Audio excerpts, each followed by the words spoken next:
Good. And Heather, thank you, Priorities. Rinku. Heather wants to respond to something that Alan said. Well, just to touch on something that both Alan and Rinka said, I think it's so important to have folks that talk about narrative and framing, especially when we're talking about facts. Like, I'm a facts person, and it's really hard for me to get out of my little fact box and try to say something that people will remember and that they think is interesting. So I mean, I love work, it's like, and at the Center for American Progress, we do so much of the same kinds of stuff that Rinko was talking about in terms of the outreach. But, so the challenge is, and I guess I would like to hear you guys comment on, so how are we going to counter the narrative out there right now that I'm hearing so much about when I do talk radio around the nation? The weeks around the stimulus package were some of the most depressing weeks of my life, because I would get on the radio and then the host or somebody would call in and tell me how resodding the National Mall was a horrible way to spend stimulus money, and why did those people who lived in DC need jobs, because they're just a bunch of loser bureaucrats. And where I started my piece with this sort of the trauma and the change that we've seen out there in terms of the unemployment, that the right is reaching people, and they're saying the way to solve unemployment is not to put government money out there, and so I think I spend far too much time doing right-wing radio and television, so these are the messages I'm hearing all the time. How do we counter that? How are we going to get out in front of that in a way where we can reach those people? How can we reach them? So I want to just throw it back to you. And how do we reframe? So, Yeah. Alan, I think you maybe want to say something. And something that I'd like to throw out to all of you, in a way, you're all talking about what do we consider rights in this country. And that is a huge issue and really up for grabs. So maybe you might take that. What is human rights? Daycare. Yeah, so Alan. a couple of thoughts. I mean, just first on to Erasima, to go back to your original point. Our research, we did a major national poll. This is on healthcare. Yeah, are we ready?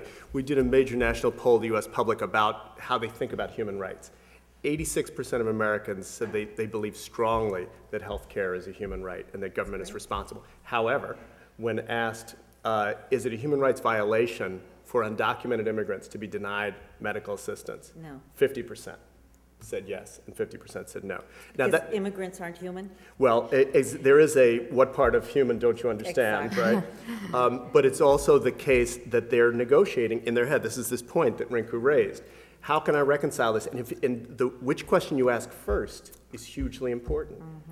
Because if you ask, is it a right first, then they have a lot more trouble saying it doesn't apply to everyone. If you ask the other question, okay. So the answer is yes, we're ready, but we have to tell the story the right way, which leads, I think, to Heather's point.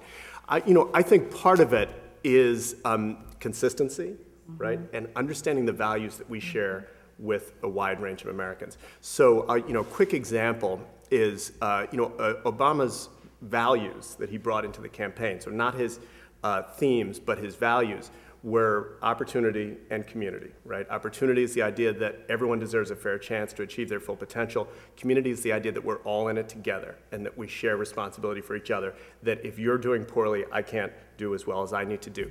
He actually abandoned that after Election Day and went to a message of responsibility. And you heard him talk about it's not responsible, it's not responsible.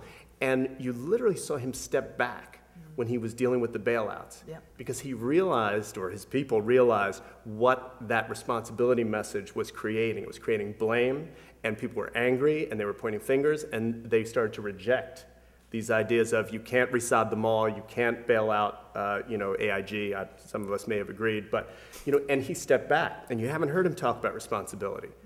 Since that day, it was literally a news conference in which he said, responsibility is important, but you know what, at the end of the day, we're all in it together. And that he's been back on that message ever since. We have to have that level of discipline. Now, obviously we don't individually have the platform that he has, nor the charisma, but together we actually do. And especially using, Facebook and MySpace and YouTube and Twitter, heaven help us, as well as the more traditional medium. I think we're fully capable of doing it. And there's some examples, just a very quick example of how social movements have done this on a specific issue. I'm a recovering civil rights lawyer. And, one of the things I used to work on was what we now call racial profiling. We had no language to talk about it until the mid-90s, when the notion of driving while black came along, and Emerge magazine, ethnic media is actually what framed the debate in that way. As you think about Driving While Black, it's a policy. It's not an individual racist cop. It's a policy, and it's a policy based on race. And that narrative then became Driving While Black or Brown, and it ultimately became racial profiling. And so when 9/11 came along, South Asian Americans, Arab Americans, Muslim Americans had a story to tell. It's not to say that they defeated racial profiling, but they had a story to tell that was rooted in values. It's like, remember that thing that you were against, that you thought was wrong on September 10th, but still wrong. So I think it's a huge effort. It's not an easy thing to do, but I think it's completely within our ability to tell a story that reaches a broader range. And you're definitely spending too much time on conservative talk radio. Sorry, they need a punching bag. So. Yeah, well, that much is true. Just a quick thing on this. I think, stories have certain things. Stories have characters and they have plots. They move, things happen in stories. So as you're trying to figure out what's the story, I'm trying to bury this fact in.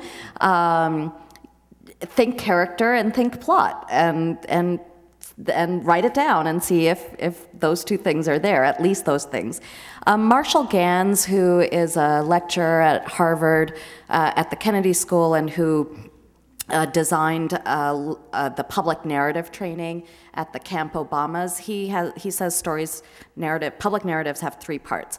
First is the story of self, second is the story of us, and third is the story of now. And the story of now always has both a challenge and a hope, a challenge and an opportunity, rather. So that's, I'm doing 30 seconds of a course that he teaches in a semester at Harvard, but, I found those useful. And so, the way it's a muscle. So I wrote a book about immigration that is a policy book, but that is based on the life of a person, and where, so you could get attached to that person as a reader and want to know actually what happens and how he makes choices. That's important too, because we need to send an agency message out into the world, and we need to encourage people to tap into their own agency and act from that place. And then the last thing I'll say is that I think the empathy gene, which we have in real strength, that can really help us when we're in these situations talking with people who are not on our side. That can help us more than we know, and it's almost impossible to over-empathize. So I would develop some stories like Heather's trauma story about white men, and I would develop a range of stories so that for different sets of us's, different audiences, you can still tell a story of us, no matter who it is you're talking to.